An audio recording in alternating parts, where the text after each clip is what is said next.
Ano naman yung kaibahan ng basic sa action research?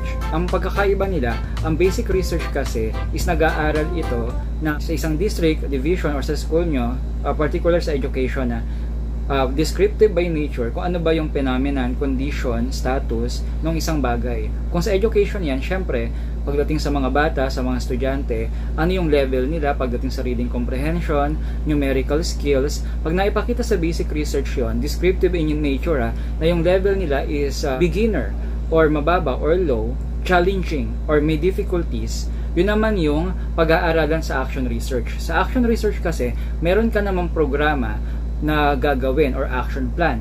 Example, project numerical skills, mathematics, project reading comprehension, as an aid for the difficulties of learners. Yun yung gagawin nyo, gaya ng mga title na to at ng format na ito.